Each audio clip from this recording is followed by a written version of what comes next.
Movie की starting में हम देखते हैं 19 जनवरी 1990 के कश्मीर को, जहां पर कुछ बच्चे क्रिकेट खेल रहे होते हैं, जिसमें से एक का नाम होता है शिव।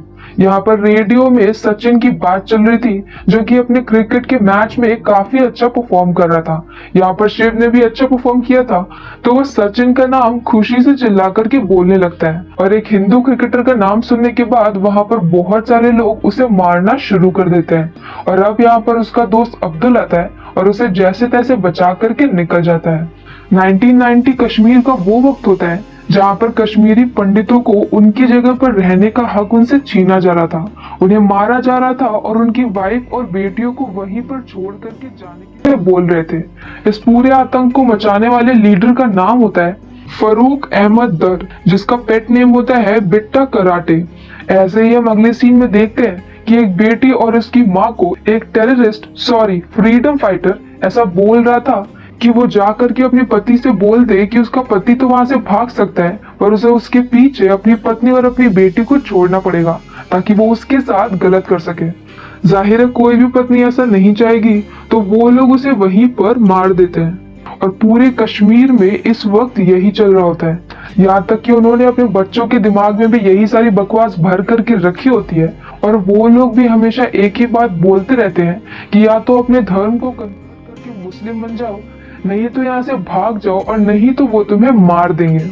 यहाँ पर बिट्टा कराटे बहुत सारे हिंदू लोगों को जबरदस्ती पकड़ पकड़ कर उन्हें मुस्लिम भी बना रहा होता है, और उन्हें जबरदस्ती बीफ खिला रहा होता है ताकि वो वहाँ की हिंदू मेजोरिटी को माइनॉरिटी में कन्वर्ट कर सके, और ऐसा हो भी रहा था। ऐसे ही हम नेक्स्ट सीन में एक आदमी को देखते हैं जिसका नाम होता है पुष्कर। पुष्कर की फैमिली में उसका एक बेटा होता है, एक बहू होती है, और दो बच्चे होते हैं। उनके दोनों बच्चों में से एक का नाम होता है शिव, जो कि मूवी की स्टार्टिंग में क्रिकेट खेल रहा था, और दूसरा बच्चा और भी ज्यादा छोटा होता है और उसका नाम होता है कृष्णा। पुष्कर यहाँ पर हर शिवरात्रि में शिव जी का रोल अदा करते थे, और यहाँ पर वो उसी की प्रैक्टिस कर रहे होते हैं, और उन्हें अपने कश्मीर से बहुत प्यार होता है। ऐसे ही पुष्कर को पता चलता है कि उसका पोता अभी तक घर वापस नहीं आया है, तो वो शिव को लेने के लिए अपने स्कूटर पर जाते हैं, और वहां से वो शिव और अब्दुल दोनों को ही अपने स्कूटर पे बिठा करके ले जा रहे होते हैं। वहां पर आर्मी की एक जीप आती है, और वो कहती है कि वो उसके पीछे पीछे चल सकते हैं। जीप की वजह से ऐसा हो सकता है कि उनके ऊपर अटैक ना किया जाए, पर थोड़ा आगे जाते ही वो जीप भी खुद ही ब्लास्ट हो जाती है। दूसरी तरफ यहाँ पर बिट्टा कराटे पुष्कर के घर जाता है, जहाँ पर दूर से ऐसा देखने पर पुष्कर का बेटा जल्दी से एक अनाज के ड्रम के अंदर छिप जाता है ताकि वो उसे मार ना पाए। पर अब यहाँ पर पुष्कर का पड़ोसी, जिसके बेटे का नाम होता है अब्दुल और जो कि शिव का दोस्त होता है, वही यहाँ पर बिट्टा कराटे को बता देता है कि पुष्कर का बेटा अनाज के ड्रम में छिपा हुआ है।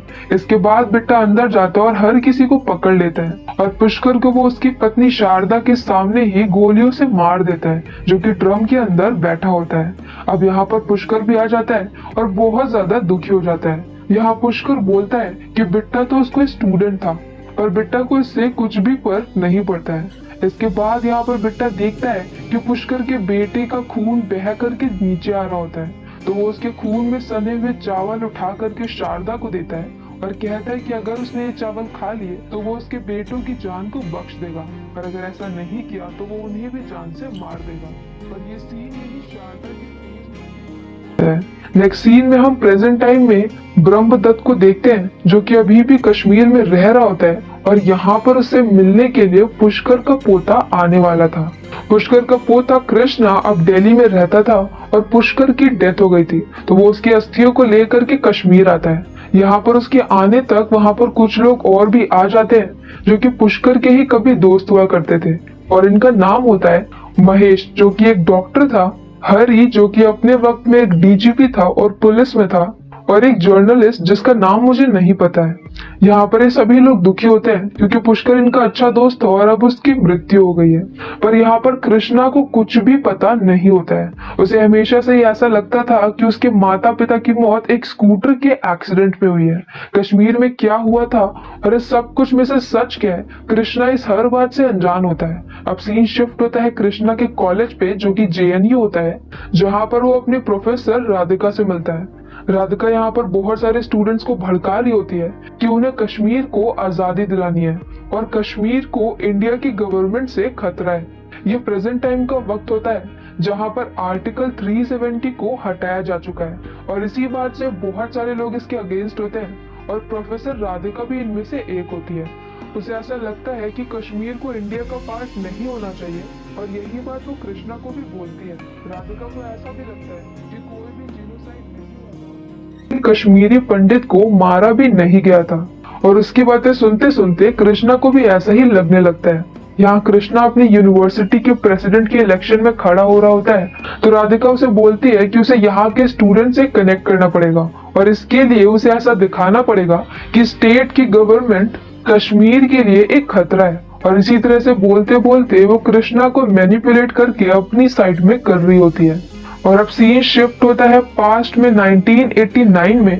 इस मूवी में कई बार सीन प्रेजेंट और पास्ट में शिफ्ट हुआ है तो आपको सब कुछ ध्यान से सुनना पड़ेगा। यहाँ पास्ट में ब्रह्मदत्त एक आईएएस ऑफिसर होता है और उसके पास पुष्कर हेल्प के लिए आता है क्योंकि ब्रह्मदत्त उसका दोस्त होता है। वो यहाँ पर उसे बोलता है कि बहुत सारे लोगों को प्रोटेक्शन की जरूरत है और उसके अपने बेटे का नाम लिस्ट में है, मतलब कि उसके बेटे को बिट्टा कराटे ने हिंदुस्तान का मुखबिर बता दिया है और इसलिए वो उसे मार सकता है। ये सुनने के बाद ब्रह्मदत्त बोलता है कि वो उसके लिए सिक्योरिटी का इंतजाम कर लेगा।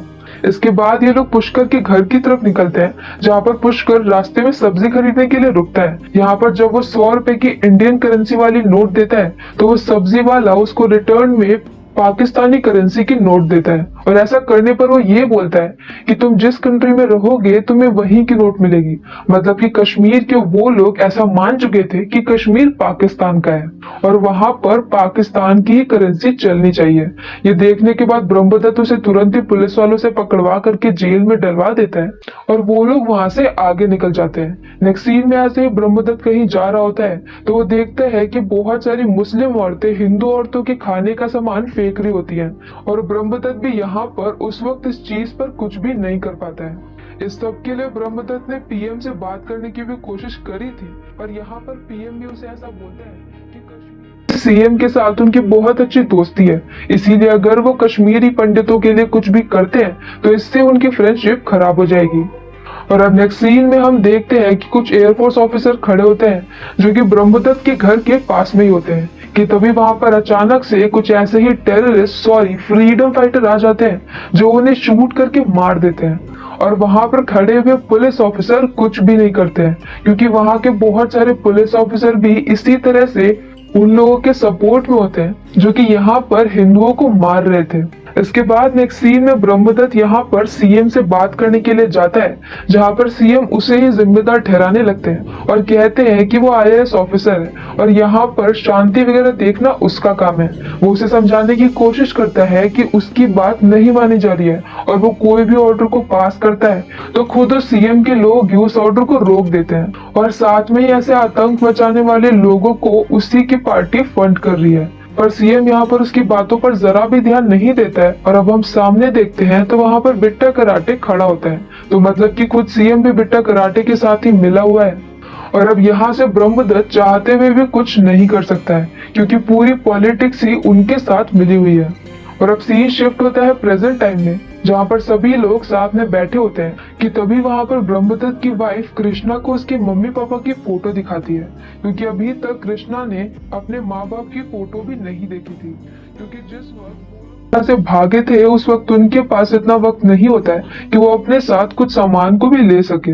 अब यहाँ पर ब्रह्मदत्त जेनोसाइड के बारे में कुछ बोलता है तभी वहां पर कृष्णा बोलता है कि कोई भी जेनोसाइड नहीं हुआ था, ये सब कुछ एक डर्टी पॉलिटिक्स थी और उस रात 5 लाख कश्मीरी पंडित नहीं बल्कि सिर्फ 2 लाख कश्मीरी पंडित ही निकले थे और उन्हें मारने वाले भी आर्मी के लोग थे और वो कश्मीर के लोग जो टेररिस्ट बन रहे हैं उसके लिए भी हम ही जिम्मेदार हैं क्योंकि अगर आप किसी के बच्चों को जीप से घसीटेंगे तो वो लोग बड़े होकर टेररिस्ट ही बनेंगे। यहाँ पर कृष्णा का ब्रेन पूरी तरह से वॉश्ड होता है और इसीलिए वह ऐसी बातें बोल रहा होता है। ये सुन करके ब्रह्मदत्त को गुस्सा आता है और गलती से उसके मुंह से कुछ ऐसा निकल जाता है जिससे कि कृष्णा को शक होता है। अभी तक उसे जो बताया गया था उसकी माता पिता की डेथ के बारे में अब उसे लगता है कि वो सच नहीं था और अब उसके बहुत ज्यादा पूछने के बाद फाइनली उसे पूरा सच बताया जाता है। और एक बार सीन वापस से शिफ्ट होता है उसी वक्त में जहाँ पर बिट्टा कराटे शारदा को वो खून लगे चावल खाने के लिए बोलता है। अब अपने बच्चों को बचाने के लिए बेचारी शारदा वो चावल खा लेती है और वो लोग उन्हें वैसे ही छोड़ करके निकल जाते हैं। इसके बाद यहाँ पर पुष्कर अपने डॉक्टर फ्रेंड महेश को कॉल करता है कि उसके बेटे को बहुत सारी गोलियां लगी हुई हैं, पर वो अभी भी जिंदा है और वो जितना जल्दी कर सके वहां पर आ जाए। महेश भी वहां पर आना ही चाहता है कि तभी वहां पर हॉस्पिटल में एक टेररिस्ट आ जाता है जिसके दोस्त को गोली लगी होती है और उसका ब्लड ग्रुप होता है ओ नेगेटिव।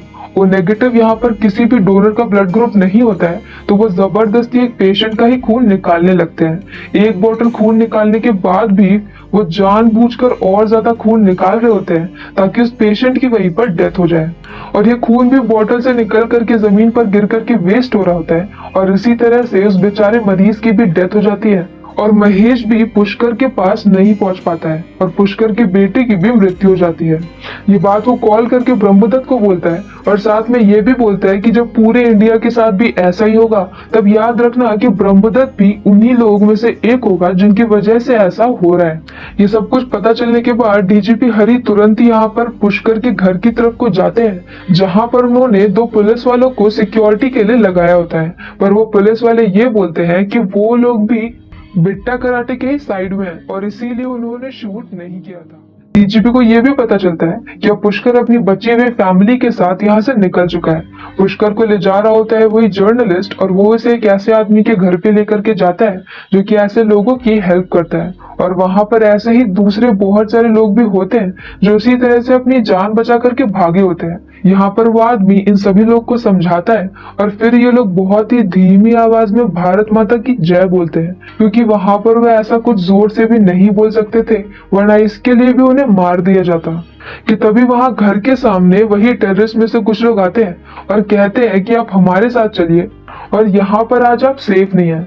उस आदमी को अच्छे से पता होता है कि यहाँ पर उसका अंत आ चुका है, पर वो उन टेररिस्ट को कुछ भी नहीं बताता है कि उसके घर में बहुत सारे रेफ्यूजी हैं और फिर वो यहाँ से अपने बेटे के साथ उनके साथ निकल जाता है। नेक्स्ट सीन में जब पुष्कर अपनी बचे हुए फैमिली और दूसरे बहुत सारे लोगों के साथ ट्रक में बैठ करके जा रहे होते हैं, तब वो लोग रास्ते में देखते हैं कि उसी आदमी की और उसके बेटे की लाश एक पेड़ पर टंगी होती है। और अब सीन शिफ्ट होता है रेफ्यूजी कैंप में, जहाँ पर पुष्कर की आई साइट वीक हो गई थी और वो जल्दी ही आधा अंधा हो सकता था। यहाँ पर जो डॉक्टर होता है वो उसे महंगा लेंस लगवाने के लिए बोलता है, लेकिन पुष्कर की इतने पैसे नहीं होते हैं, इसीलिए वो सस्ता लेंस लगवाने की बात करता है। यहाँ वो लोग बहुत ही गंदे से छोटे छोटे कैंप में रह रहे होते हैं, जहाँ पर उनके पास खाना खाने के लिए भी पूरा खाना नहीं होता है और इसीलिए पुष्कर सिर्फ एक दिन का खाना ही खाता है। इस सारे कैंप पे वो लोग होते हैं जिनका कभी कश्मीर घर हुआ करता था, लेकिन उन्हें अपने ही घर से भगा दिया गया और अब यहाँ पर वो सभी लोग बस इसी आस में बैठे होते हैं कि एक दिन उन्हें कश्मीर वापस जाने का मौका मिलेगा। ऐसे ही यहाँ पर एक दिन ब्रह्मदत्त आता है जो कि अब आईएएस ऑफिसर से प्रमोट होकर होम मिनिस्टर का एडवाइजर बन गया होता है। यहाँ पर होम मिनिस्टर भी आता है, तो यहाँ पर ब्रह्मदत्त उन्हें बोलता है कि यहाँ पर बहुत सारे लोगों की डेथ हो रही है और बहुत सारी उन्हें बीमारियां भी हो रही हैं। तो इस पर वो होम मिनिस्टर ये बोलता है कि ये सभी लोग पहाड़ पर रहने वाले हैं और अभी गर्मी में आ गए हैं, इसीलिए इनकी डेथ हो रही है। इस तरह से यहाँ पर वहाँ के पॉलिटिशियन अपना पल्ला झाड़ रहे होते हैं। यहाँ होम मिनिस्टर सभी रेफ्यूजीज के सामने जाता है, जहाँ रेफ्यूजी अपनी प्रॉब्लम्स को बता रहे होते हैं कि तभी वहां पर पुष्कर आता है, जिसने एक बोर्ड लिया होता है जिस पर लिखा होता है कि आर्टिकल 370 को हटाया जाना चाहिए। अब पुष्कर की आंखें लगभग खराब हो गई होती हैं और वो मेंटली भी काफी ज्यादा परेशान हो गया था। इसी वजह से वो ब्रह्मदत्त को पहचान भी नहीं पाता है। वो बार बार सिर्फ आर्टिकल 370 को हटाने की ही बात कर रहा था। इसके बाद यहाँ ब्रह्मदत्त पुष्कर की फैमिली से मिलता है और कहता है कि यहाँ पास में वो उन्हें एक घर दिला सकता है और एक जॉब भी दिला सकता है। पुष्कर की फैमिली भी मान जाती है और अब नेक्स्ट सीन में ये सभी लोग उसी घर में रहने लगते हैं। पर यहाँ के हालात भी लगभग वैसे ही होते हैं, जहाँ पर बच्चों को स्कूल में मौलवी काफी ज्यादा गलत बातें पढ़ा रहे थे और उनकी ये सारी बातें सुन करके शिव बहुत ज्यादा डर गया होता है। साथ ही में उसने एक भगवान का लॉकेट पहन करके रखा होता है, तो वो उसे जल्दी से अंदर कर लेता है और उसे छिपा लेता है। इसी से हमें समझ में आता है कि धीरे धीरे करके वहाँ की कंडीशन ऐसी हो रही थी कि हिंदू अपने ही धर्म को फॉलो करने से डरने लगे थे। नेक्स्ट सीन में हम देखते हैं कि बिट्टा कराटे, जो कि खुद एक क्रिमिनल था, फिर भी वो मीडिया तक पहुंच गया था और वहां पर उसका इंटरव्यू भी दिखाया जा रहा था।